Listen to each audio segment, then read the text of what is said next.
So you remember how I said this ending wouldn't have any implications? Well, as you might expect, it does. But because of time travel, we first have to talk about Union Cross. At least, after you have clicked all the YouTube buttons. Alright, let's go!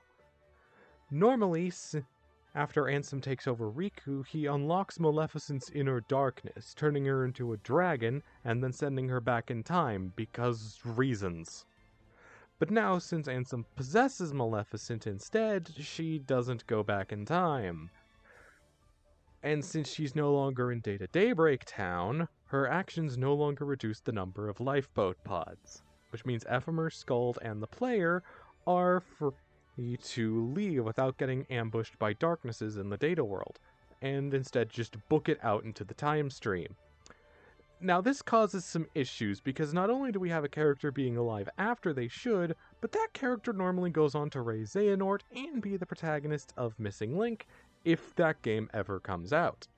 Fortunately, there's the convenient excuse of time travel, to put the player right back where they belong at the start of Missing Link.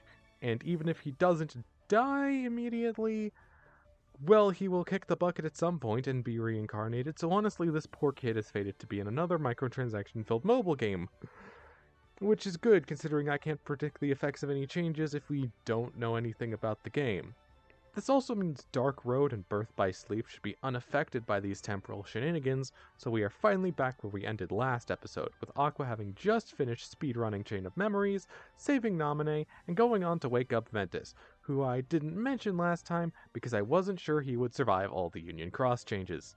Now there is the minor problem that no one actually knows where that Ven's heart is inside Sora, but I imagine leaving Naminé alone with the EP boy will clear up that question rather quickly. Sora is probably going to want to go pick up Kairi from Destiny Islands. Normally, he leaves her there because he's trying to find Riku, whose fate after KH1 is normally much more uncertain. But since Sora is right next to Riku, and he is nothing if not incredibly friendship-pilled, picking up Kairi is probably priority number one. Since Aqua is around at this point, she can probably figure out that Kairi has Keyblade potential by sensing it or something, and then just hand her Destiny's Embrace, which, reminder, is exactly what Riku does to give her Keyblade in KH2. From here, Yensid probably manages to get Mickey or Aqua on Skype, and then bring in all the 3 new key slingers to the mysterious tower, get them new duds, and clue them in on the little Organization 13 problem. Speaking of the Edgelords, the organization is actually up 3 members from its traditional KH2 lineup, as both Xion and Roxas are still alive at this point, and Axel thus has no reason to bail. This means we have Roxas, Xion, and Sora all being active at once, which, considering Roxas was being drained just by Xion, this can't be healthy for any of them. Now, since they do have 2 Keyblade wielders of their own, I have to imagine the organization antagonizes Sora much less, since there's no reason to goad him into killing Heartless when they can just order Roxas or Xion to go on another Heart Collection mission. That being said, it does still help their goals to occasionally sick some hordes of Heartless on Sora if they happen to run into him, but they probably aren't pulling elaborate stunts like all the stuff at Hollow Bastion, so that ends up being pretty calm for the team overall. On the subject of the team, Mickey and Aqua probably stay in the Land of Departure to clean up the place and deal with the unconscious Ven, while Sora, Riku, Kairi, Donald, and Goofy go gallivanting around the Disney animated canon.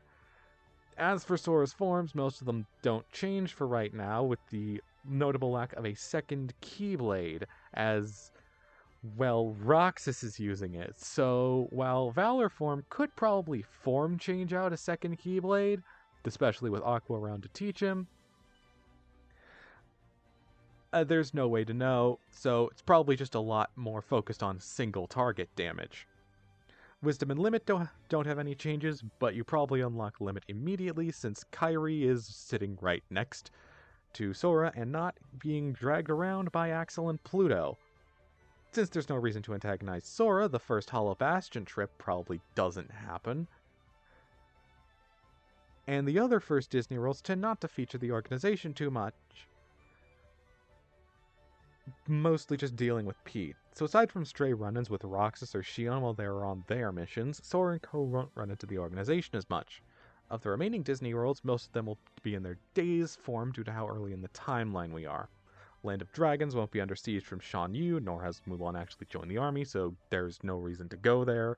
Beast Castle is an absolute mess, though, since Zaldin is messing with Beast and the Infernal Engine is still around, so that means the first boss is a double fight between the Engine and the Dark Thorn.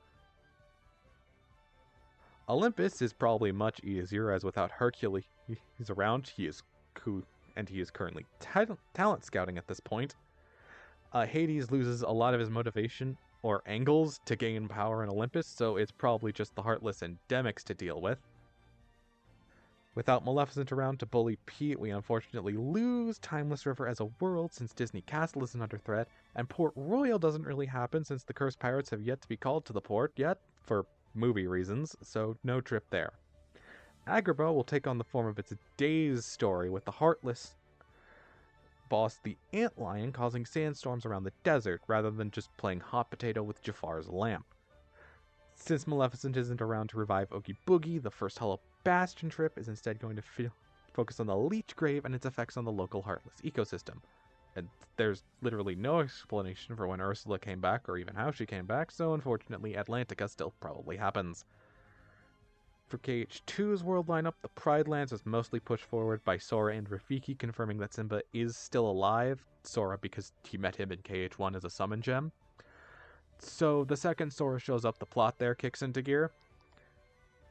And unfortunately for Sora and pals, all this world skipping does leave them with some extra leftovers from Days. Wonderland is dealing with a Heartless infestation, and Neverland is dealing with a very greedy Hook who's unleashing a ton of Heartless, including the Ruler of the Sky. This all sounds pretty tame and all, considering the KH2 has been moved back several months. Probably even less gameplay, which depending on your opinion on KH2 might be a good thing. But unfortunately for our cartoon friends, someone has just shown up at the Land of Departure wondering about her origins. And I'm sure that's going to go over fine.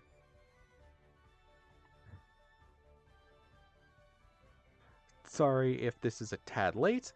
Blame Echoes of Wisdom dropping and eating up my entire attention span.